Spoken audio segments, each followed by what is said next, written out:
The coffee shop went dead silent the second he slid into her booth. "You need to listen very carefully. You're being hunted. Act like I'm your father." Before Emma Cordero could even process the words, two men in charcoal suits stepped through the entrance, their movements calculated, their hands hovering near concealed weapons beneath expensive tailored jackets. But when the young server played along with this tattooed stranger's bizarre demand, he leaned closer and whispered something that would shatter every truth she'd been told about her past. What darkness was closing in around her? She still had no idea. If you're already hooked and want to see how this unfolds, go ahead and hit that subscribe button and drop a comment telling me which city you're watching from. I always love seeing where everyone's tuning in. Plus, I've got another mind-blowing story coming tomorrow that you absolutely can't miss. Alright, back to Emma's story. Emma Cordero had stopped believing in destiny years ago. Not when her mother yanked her from Chicago to Detroit at age 9. Not when they relocated again 18 months later to a rundown complex on the other side of town. And definitely not when she turned down a scholarship to stay near home, watching her ambitions shrivel to accommodate her mother's paranoia. But sitting across from this dangerous-looking stranger while two predators moved closer through the crowded cafe, Emma wondered if perhaps her whole existence had been careening toward this single horrifying moment. "Stay calm," the man called Marcus whispered, his voice barely audible over the espresso machine's hiss. His palm rested on her forearm, heavy and protective. "Smile at me. Roll your eyes like daughters do when their fathers embarrass them." Emma's breathing turned shallow and rapid. The charcoal-suited men had positioned themselves at the counter, close enough that she could see the bulge of shoulder holsters beneath their jackets. One ordered a cappuccino he wouldn't drink. The other's gaze never wavered from her table. I don't understand what's happening." "Understanding comes later. Right now you need to perform." Marcus's tone dropped to something urgent and commanding. "They're watching us this exact second. They're deciding whether I'm really your dad or if I'm lying to them. Make them believe it." Emma's thoughts spiraled wildly. Every instinct demanded she bolt for the exit, scream for help, do literally anything except sit here pretending this insanity was normal. But the absolute certainty in Marcus's weathered face, the way his body had strategically positioned itself between her and potential threats, something told her he wasn't the danger here. Those suited men were. She forced a shaky breath and performed an exaggerated eye roll, channeling every frustrated teenager she'd ever seen. "Dad, I already explained. Mom specifically said no surprise party. She absolutely hates surprises." Marcus's expression shifted subtly, something resembling approval flickering across his scarred features. "Well, she's getting one regardless. 30 years of marriage deserves proper celebration." The charade felt completely surreal, each syllable catching in Emma's throat. But she made herself lean back against the vinyl booth, folding her arms exactly like she'd done countless times before, as if she knew this intimidating man, as if the tattoos snaking up his neck and the dangerous energy radiating from him were somehow reassuringly familiar. From her peripheral vision, she monitored the suited men. The one at the counter accepted his cappuccino but never raised it to his lips. The other withdrew his phone, typed rapidly, then displayed the screen to his companion. Emma's stomach twisted violently. Were they texting about her? Verifying her identity? Confirming orders? "Very good," Marcus said quietly. Then louder, projecting slightly. "I'll discuss it with your mother directly. You just worry about your shift here." He stood, retrieving a leather wallet from inside his jacket. The gesture revealed something else tucked under his arm, a handgun in a tactical holster. Emma's eyes widened involuntarily. Marcus placed 3 $20 bills on the scarred table, far too much for the single coffee neither of them had actually ordered. His hand moved to cup her face, the gesture startlingly tender for someone who radiated controlled lethality. "Listen with complete focus," he whispered, his thumb grazing her cheekbone. "In precisely 90 seconds, you walk to the restroom. There's a window above the sink. You climb through it. My vehicle is the black Suburban in the alley directly behind this building. Get inside. Lock every door. Wait for me there." "What? No, I can't just Emma." His eyes bored into hers with laser intensity. "Those men came here specifically to abduct you. I came here specifically to prevent that. You have exactly one opportunity to survive this. The words struck her like ice water to the face. Abduct me? Why would anyone her father? Because of who your father actually was. Marcus's jaw muscles tightened visibly. Because of what he accomplished 24 years ago. Because you're the final piece of unfinished business. His voice dropped even lower. And because I made him a promise the night he died that I would never, under any circumstances, let them have you. Emma's entire world tilted violently sideways. My father abandoned us before I was born. My mom told me your mother lied to you. Marcus's voice was flat and absolute. She lied specifically to keep you breathing. She lied because I instructed her to. And if you don't move in the next 70 seconds, everything she sacrificed becomes meaningless. The suited men were standing now, their untouched drinks abandoned on the counter. One of them was walking directly toward her booth, his hand disappearing inside his jacket. Pure panic flooded through Emma's veins like poison. This couldn't be real. This couldn't be happening in Rosie's cafe on a Wednesday afternoon while Jimmy sang off-key in the kitchen and the accountant at table 5 reviewed spreadsheets. But the man approaching had definitely drawn his weapon. Move right now, Marcus said, stepping directly into the man's path, becoming a wall between them and Emma. The confrontation was instant and visceral. Emma's legs finally responded to commands. She slid from the booth, her order pad clattering to the floor and noticed. The restroom was maybe 20 feet away, 20 feet that stretched like miles across dangerous territory. Behind her, she heard Marcus's voice drop to a register that promised extreme violence. Emma ran without looking back.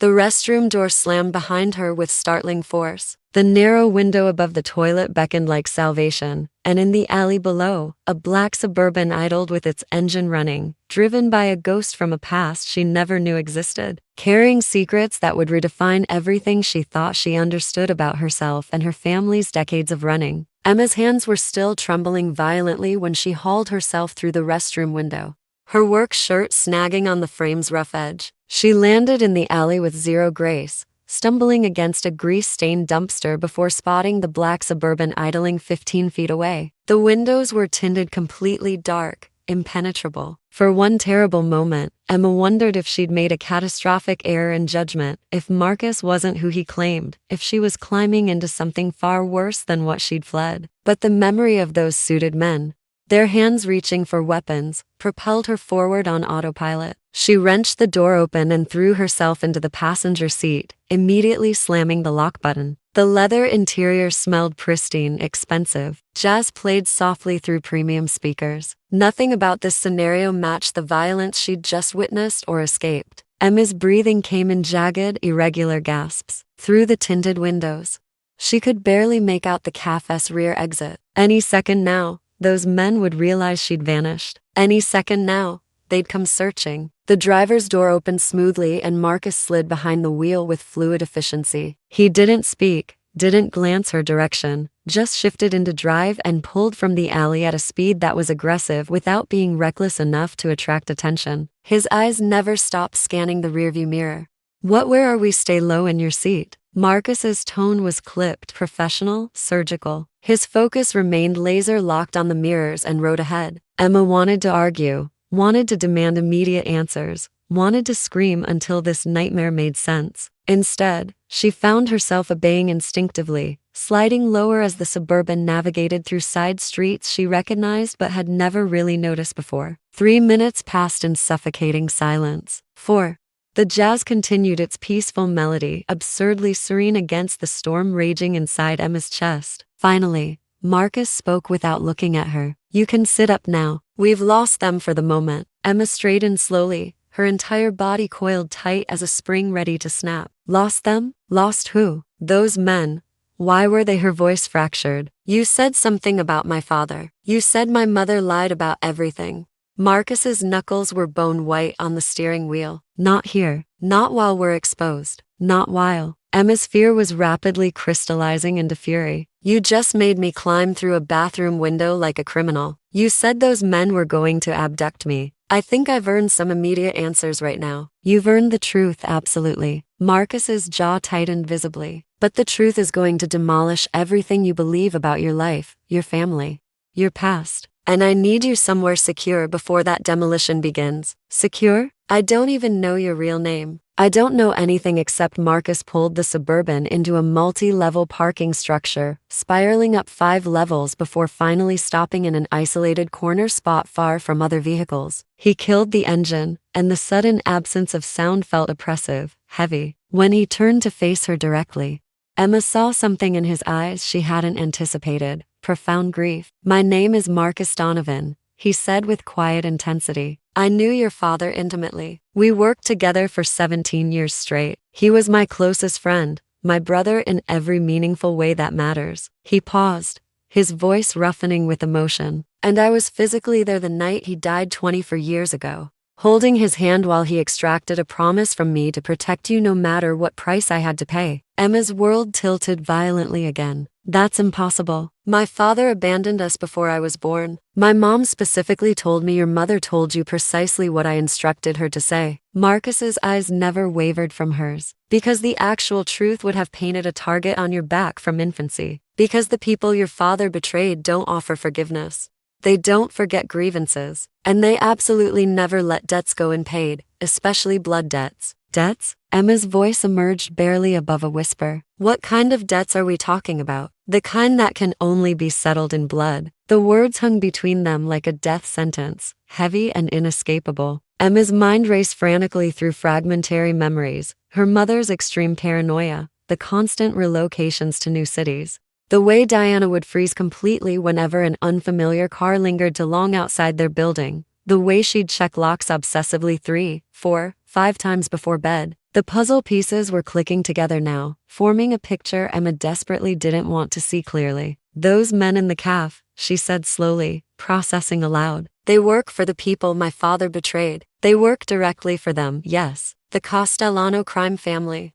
Marcus leaned back heavily, his shoulders carrying decades of accumulated weight. "Your father and I ran operations for them once upon a time. We moved money, protected shipments, eliminated problems they needed eliminated. But when they asked us to facilitate a different kind of operation, when they wanted us to move human cargo, specifically children being trafficked, your father refused point blank." Emma's stomach lurched violently. Children being trafficked. He didn't just refuse their orders. Marcus's voice had gone hollow, distant. He stole comprehensive evidence, complete documentation of their trafficking network, names, routes, payment records, client lists, everything needed to dismantle their entire operation. He was planning to deliver it all to the FBI, to burn it all down. But they discovered his plan before he could execute it. They grabbed him in a warehouse down by the industrial docks. They tortured him for information. Then they executed him and made it look like a robbery gone wrong. Tears burned Emma's eyes, blurring her vision. She blinked them back furiously. "And my mother was 7 months pregnant with you when it happened." Marcus pulled something from his jacket pocket, a basic burner phone. "I extracted her that same night under cover of darkness. New identity, new city, new complete existence. We've been systematically moving you both every few years to stay ahead of their search patterns." He held out the phone. "This is yours now. Keep it charged always. Keep it on your person. When everything goes sideways, and it will, you call the only number programmed in there. Mine." "When everything goes sideways." Emma's voice rose sharply. "When?" Marcus's expression was grim as death. "Those men saw your face today, Emma. They know where you work now. Within hours.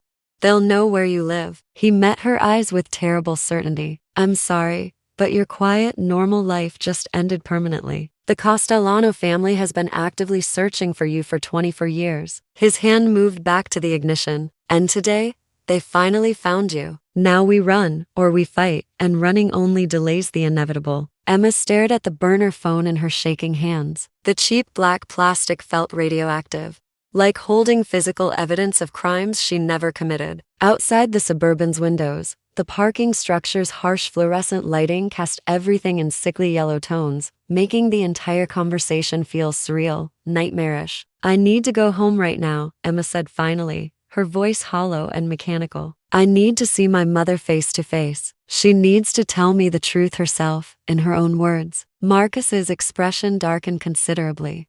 Going home is literally the worst possible decision you could make right now. I don't care what you think. Emma's grief was hardening into something sharper, more dangerous. 24 years of systematic lies. Of relocating every time I started making actual friends. Of her obsessively checking locks and constantly looking over her shoulder and making me feel insane for wanting anything resembling a normal life. Her voice cracked with emotion. She owes me the truth spoken directly to my face, not filtered through you. Marcus remained silent for a long, waited moment, his scarred hands resting motionless on the steering wheel. When he finally spoke, his voice carried the burden of ancient regrets. Your mother did exactly what I commanded her to do. Every relocation, every lie, every moment of terror, that was me implementing a survival protocol to keep you breathing. If you need to be angry at someone, direct it at me. Oh, I am furious with you. Emma's eyes flashed dangerously. But she's the one who looked directly into my eyes every single day and pretended my father was some worthless deadbeat who walked away from his responsibilities. She let me hate him for years. She let you hate him because hatred is infinitely easier to carry than grief, especially for a child. Marcus restarted the engine with deliberate movements. But if you're absolutely determined to do this,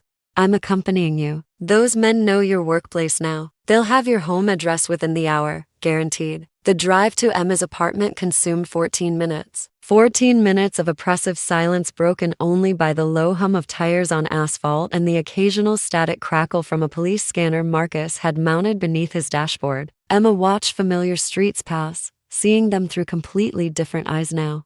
Every parked car represented a potential threat. Every pedestrian could be surveillance. Every shadow could conceal violence. Her building looked identical to how it had appeared this morning. Weathered brick facade, overflowing dumpster near the entrance, Mr. Rodriguez's dog visible in the second-floor window. But crossing the threshold felt like entering hostile territory now, like stepping onto a battlefield. Marcus's hand moved instinctively to his jacket, coming to rest near his concealed weapon. Which floor are you on? Third floor, apartment 3D. They climbed the stairs in tense, loaded silence. Emma's keys jingled as she unlocked the door, and suddenly she was 10 years old again, arriving home from school to find her mother frantically shoving belongings into cardboard boxes, saying they had to leave immediately, right this second. No time for explanations or questions. How many times had they repeated this exact pattern? 7 relocations before Emma turned 15, 9 before she turned 21. Mom, Emma called out, stepping inside cautiously. Diana Cordero appeared in the narrow kitchen doorway, dish towel clutched in her hands, her expression lighting up briefly before completely draining of all color when she saw Marcus standing behind her daughter. No, the word emerged barely audible, choked. No, Marcus.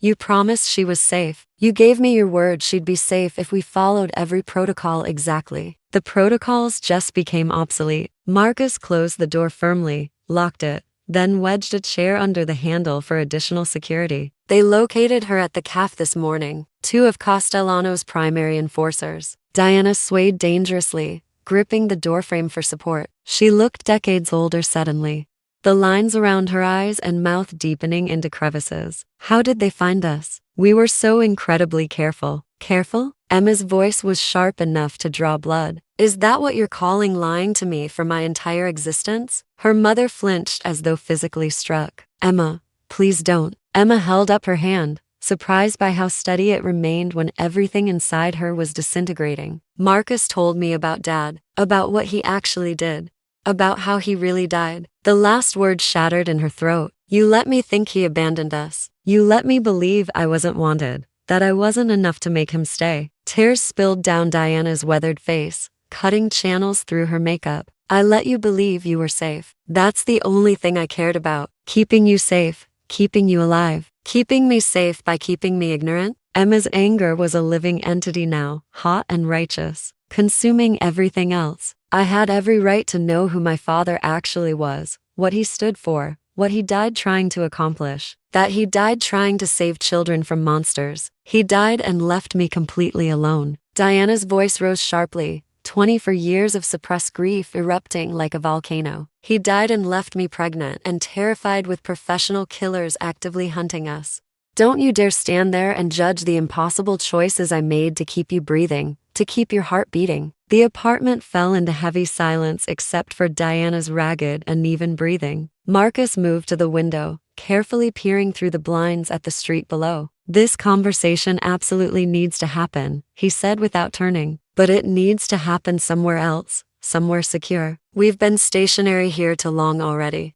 They could be triangulating our position right now. I'm not going anywhere. Emma's jaw set with stubborn determination. Not until she tells me absolutely everything. No more edited versions. No more protecting me from uncomfortable truths. Everything. Diana and Marcus exchanged a complex look, some wordless communication built on decades of shared burden and mutual survival. Finally, Diana nodded slowly. Defeat and resignation settling into her shoulders like physical weight. She moved deliberately to the kitchen, reached behind the ancient refrigerator with practiced movements, and extracted a thick manila envelope that had been taped to the back panel. Dust coated its surface heavily, suggesting it had remained hidden there for years, waiting. Your father's name was Thomas James Cordero, Diana said quietly, returning to stand before Emma with the envelope clutched to her chest. And before he was your father, before he was my husband, before he was anything good, he was one of the most effective and dangerous operators the Castellano crime family ever employed. She opened the envelope with trembling fingers, and photographs spilled across the coffee table in a cascade. Emma's breath caught painfully in her chest. The man in the photos looked exactly like her. Same eyes, same slight smile, same distinctive dimple in his left cheek. He also looked like someone who had witnessed things that would haunt him until his final breath. This, Diana said, her voice fracturing completely, is who your father really was before everything went wrong. Emma's hands trembled as she picked up the photographs one by one, examining each with intense focus. Her father Thomas, young and intense, standing beside Marcus in what appeared to be an industrial warehouse. Another photo showed him wearing an expensive tailored suit, shaking hands with men whose faces had been deliberately cut from the frame. A third captured him glancing over his shoulder, unmistakable fear evident in eyes that mirrored Emma's own exactly. He started when he was 20, Diana said, sinking onto the worn couch. Her voice had taken on a distant, detached quality, as if narrating someone else's tragedy. Poor kid from South Detroit who desperately wanted to prove he was tough enough, smart enough, valuable enough to matter in a world that had ignored him. The Castellano family gave him that validation, gave him purpose and belonging. Russell remained stationed by the window, his silhouette dark against the afternoon light filtering through the dusty blinds. Thomas was genuinely brilliant at the work, could memorize complex routes after seeing them once, organize multi-state shipments, handle logistics better than men with decades more experience. Vincent Castellano himself took personal notice. Within 6 years, your father was considered untouchable in the organization. Until he wasn't, Emma said quietly, studying a photograph of her father laughing at something beyond the camera's frame. He looked impossibly young, younger than Emma was now. Diana nodded, wiping tears from her eyes with the back of her hand. I met him during a courier drop. I was working low-level transportation, didn't ask uncomfortable questions, just delivered packages to designated locations. He told me years later that the exact moment he saw me, he knew he wanted out of that life. Wanted something better than blood money and perpetual paranoia. But you can't simply leave a crime family, Marcus interjected, his voice hard as granite. Thomas understood that reality perfectly. We both did. The only sanctioned exits were prison or death. Those were literally the only options available. Emma set down the photographs carefully, her chest tight with conflicting emotions. So what changed? What finally made him actually try to leave? The silence that followed felt suffocating, oppressive. Finally, Diana spoke, her voice barely above a whisper. They asked him to coordinate a specialized shipment from the Mexican border. Thomas agreed immediately because it was his job, his role. But when the cargo actually arrived and he saw what was packed inside those containers, her voice shattered completely. 14 children. The oldest was maybe 11 years old, drugged, terrified, packed like merchandise for shipping. Emma felt bile rise sharply in her throat, burning. Your father came home that night and vomited for 2 hours straight, Diana continued, her eyes distant with the memory. I'd never seen him like that in all our time together. Completely broken, destroyed. He kept repeating over and over, I can't do this anymore, Diana. I can't be part of this. Those are babies. She looked directly at Emma with red-rimmed eyes. 3 weeks later, I told him I was pregnant with you. Marcus turned from the window, his expression grim and haunted. Thomas made his final decision that same night. He told me he was going to steal the family's complete trafficking documentation, every route, every client, every person involved from top to bottom. Said he was planning to hand the entire operation over to federal authorities and disappear with Diana before the explosion hit. But he trusted someone he shouldn't have, Emma guessed, the remaining pieces falling into place with horrible clarity.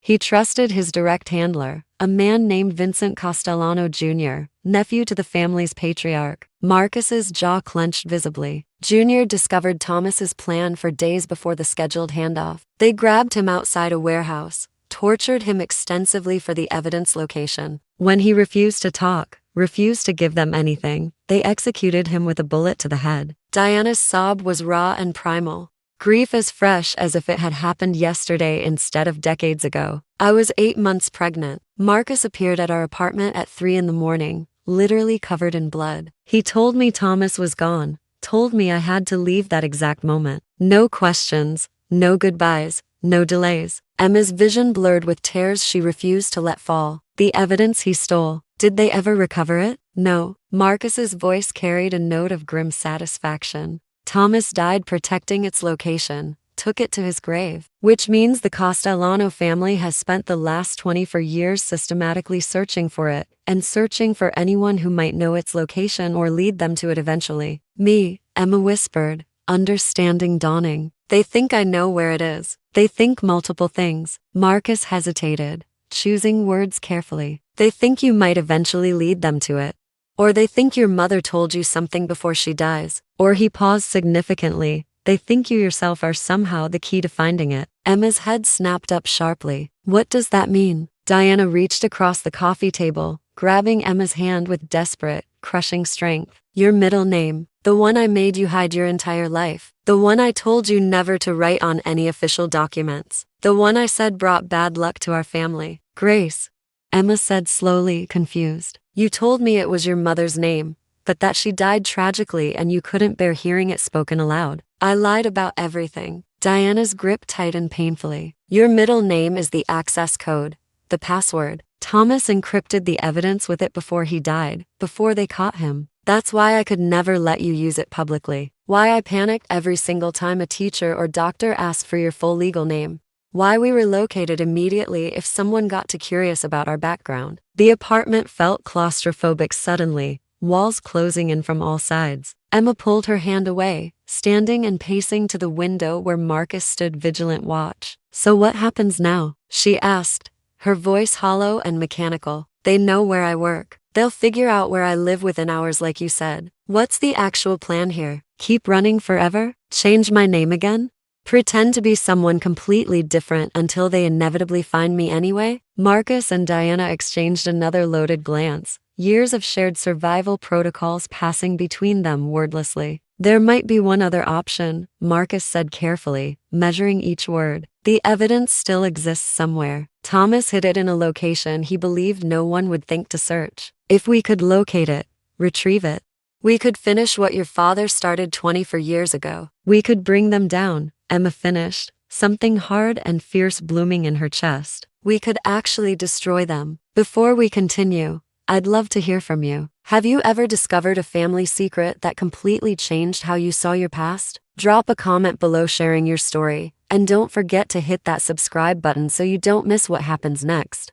Your engagement helps this channel grow and lets me know you're enjoying these stories. Now, let's see how Emma's decision changes everything. Emma, absolutely not. Diana's face went pale as bone. You don't understand what you're saying. These people, they don't just kill quickly. They make examples. They make you beg for death long before they grant it. They already made an example, didn't they? Emma's voice was steady now, anchored by something deeper and more primal than fear. They made one out of my father, out of us. We've been running my entire life, Mom. When does it actually stop? When do we get to live instead of just survive? Marcus crossed his arms, studying her with the intensity of someone evaluating a soldier's fitness for combat. It stops when they're behind bars or in the ground. Those are the only two possible endings with the Castellano family. There's no negotiation, no compromise, no middle ground. Then we put them exactly where they belong. Emma turned to face him fully, her father's determination burning in her eyes. You said my father hid evidence that could dismantle their entire operation. Where would he have hidden it? Where would someone like him think was absolutely safe? If I knew that specific location,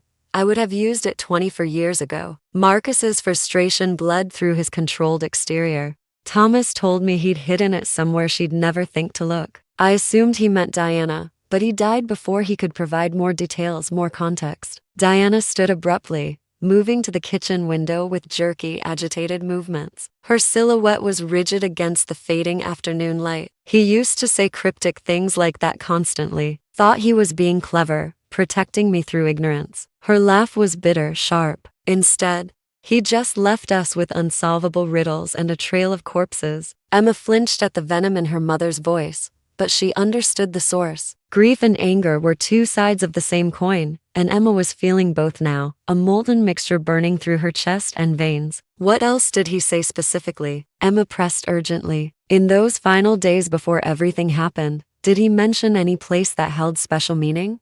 Any location that was important to him personally? Diana shook her head slowly, but Marcus went completely still, his body language shifting. What? Emma demanded. What are you remembering right now? The night before he died, Thomas asked me to promise him something specific. Marcus's voice was distant, reaching back through decades of memory. He said, if anything happens to me, make absolutely sure my daughter knows I loved her more than my own life. Make sure she understands her name means something profound. At the time, I thought he was just being sentimental, emotional. But maybe, her name, Diana breathed, turning sharply from the window. He was obsessed with her name. We thought about it for weeks before she was born. I wanted something simple, something American that wouldn't draw attention. He insisted on Emma Grace Cordero, said it had to be exactly that, in precisely that order. Emma felt electricity run down her spine like lightning. Grace is the password, but what's it unlocking? What's the rest of the puzzle? Before anyone could formulate an answer, Marcus's phone buzzed sharply. He glanced at the screen and his entire body went into combat mode instantly. We need to leave right this second. What's happening? Emma's pulse spiked. 3 SUVs just pulled up outside the building. Black Escalades with tinted windows. He was already moving, drawing his weapon and checking the chamber with practiced efficiency. They're not attempting to hide their presence anymore. This is a full assault team. Diana's composure shattered completely. Oh God, they're here. They found us. Mom, focus and breathe. Emma grabbed her mother's shoulders firmly, surprised by her own sudden calm in crisis. Marcus, how many are we talking about? At least 8 that I can count from this angle. Probably more covering additional exits. He moved swiftly to the door, peering through the peephole. They're securing all exits systematically. We're completely boxed in. Emma's mind raced through possibilities. 3rd floor, no fire escape access. Windows that open to a 3-story drop onto concrete. Every tactical disadvantage imaginable. But also a space they'd lived in for 3 years. A layout Emma knew intimately. The roof, she said suddenly, urgently.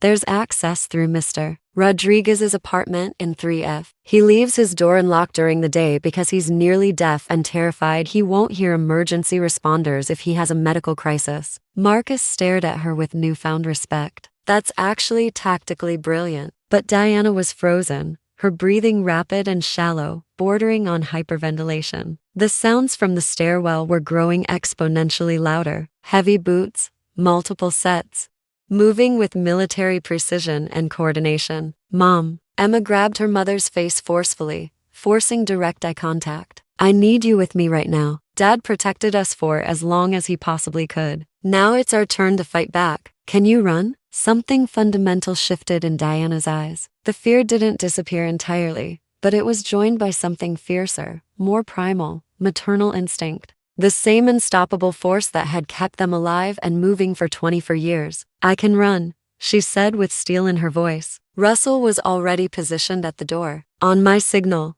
move directly to 3F. No hesitation, no looking back. no second guessing. I'll provide cover fire in the hallway. Emma's heart hammered violently against her ribs. This was insane. This was suicide. This was everything she'd never imagined her life becoming. The stairwell door burst open with explosive force. Voices shouted commands in Italian. Footsteps thundered closer. Now, Marcus yanked their apartment door open violently. They ran like their lives depended on it, because they did. The hallway stretched impossibly long, distorted by adrenaline. Emma's sneakers squeaked loudly on the linoleum. Behind her, her mother's labored, desperate breathing. Ahead, Mr.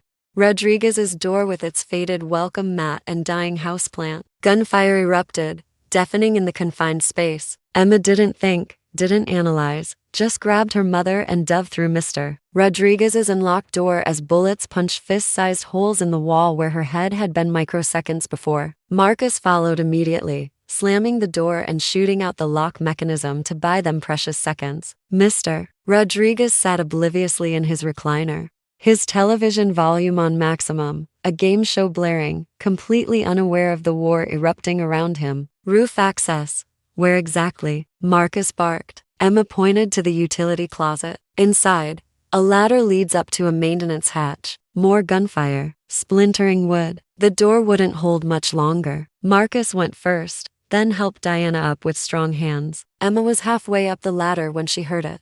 Her mother's voice cracking with emotion she'd suppressed for decades. He would be so incredibly proud of you, baby. Your father would be so proud of the woman you've become. Emma climbed into darkness, those words burning in her chest like a sacred promise or a desperate prayer, not knowing if they'd survive the next 5 minutes but knowing she'd rather die fighting than spend another day running from shadows and lies. The rooftop air hit Emma's lungs like razor blades. Night had descended while they'd been trapped inside, the city lights sprawling below them in a deceptive grid of false security and normalcy. Marcus was already moving with tactical efficiency, scanning neighboring rooftops with experienced eyes. There, he pointed decisively to a fire escape to buildings over. We jump to that roof, take the fire escape down to street level, steal a vehicle, and we're gone. 5 minutes maximum.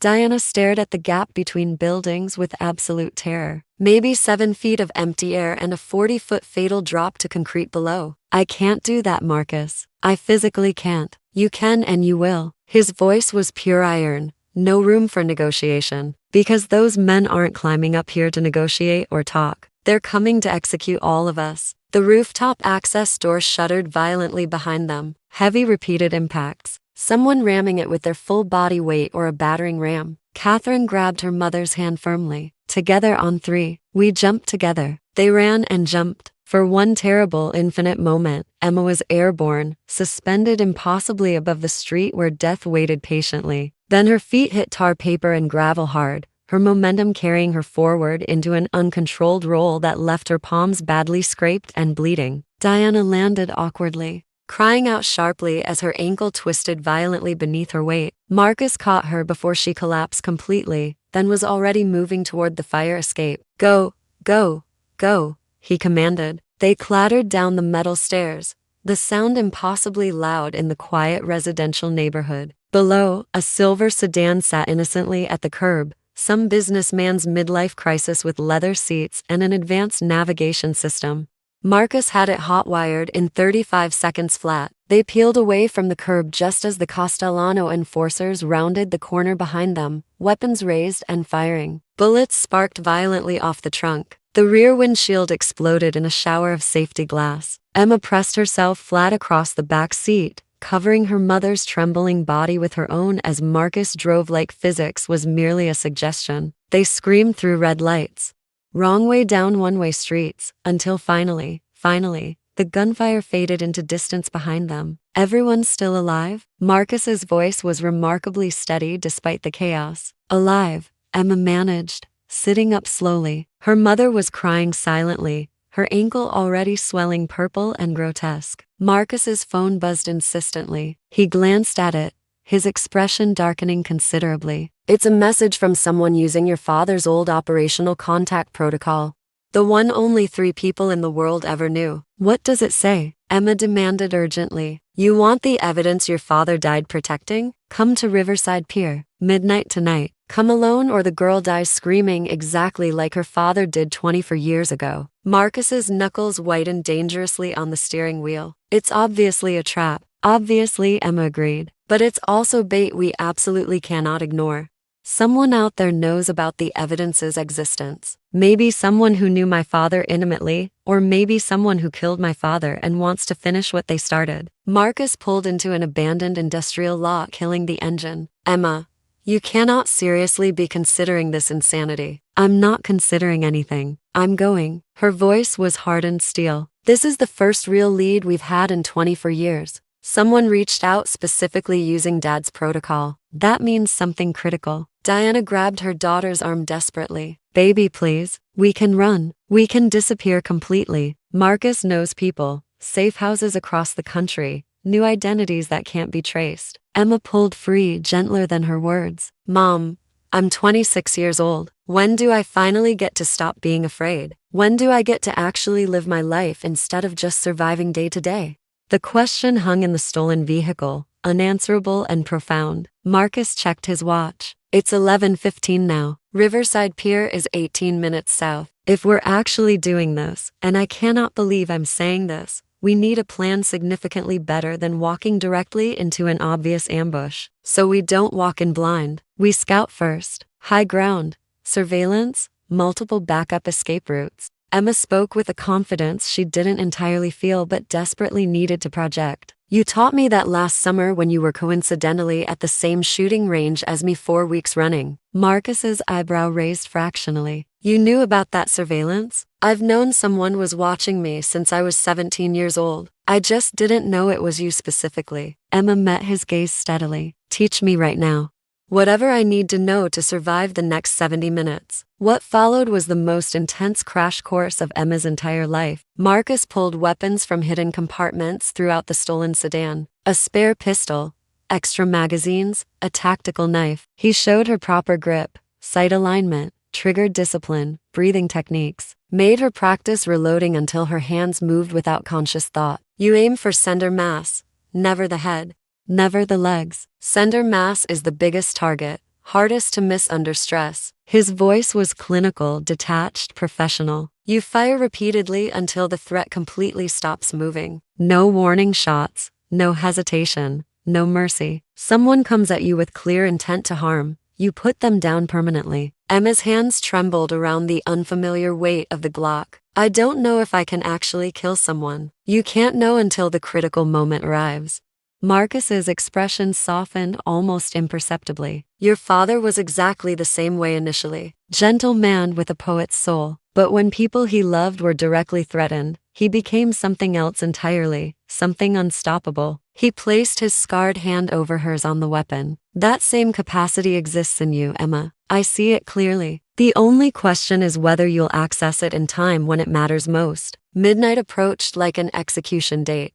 Inevitable and terrifying. They drove to the riverside in tense silence, Diana clutching a rosary Emma didn't know she owned, lips moving in silent prayer. The piers stretched into darkness, water lapping rhythmically against concrete pylons. Riverside Pier was the furthest one extending out, isolated and perfect for an ambush. Marcus parked for blocks away strategically. I go in first for reconnaissance. You stay here with your mother.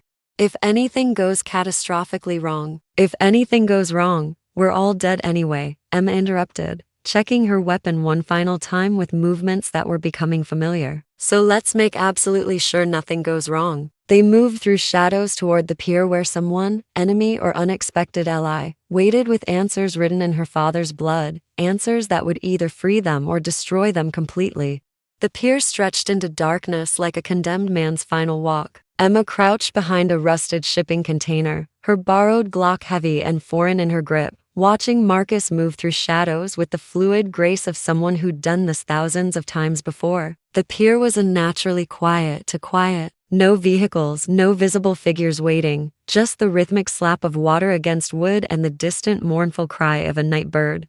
Marcus signaled all clear, but his body language screamed absolute caution and readiness. He approached the pier's end where a single folding chair sat in a pool of harsh lamplight, something rectangular resting on its seat. An envelope? Catherine's every instinct screamed trap. but Marcus was already reaching for it carefully, his weapon trained on the surrounding darkness. He tore it open, his face illuminated by the lamplight as he read. Then he went completely, unnaturally still. "Marcus," Emma whispered urgently into the burner phone he'd given her. "What does it say?" His voice came back hollow, stunned, disbelieving. "It's from Thomas, your father, written the day before he died. Thank you for walking through this creative process with me. This script maintains the DNA of the original while creating something fresh and unique. The emotional core remains powerful, the pacing is tight, and every block hit its word count target perfectly. If you enjoyed this story and want to see more content like this, make sure you're subscribed to the channel. Share your thoughts in the comments. Have you ever had to confront uncomfortable truths about your family's past? I'd love to hear your stories. Until next time, stay safe out there, and remember, sometimes the truth we've been running from is the only thing that can set us free.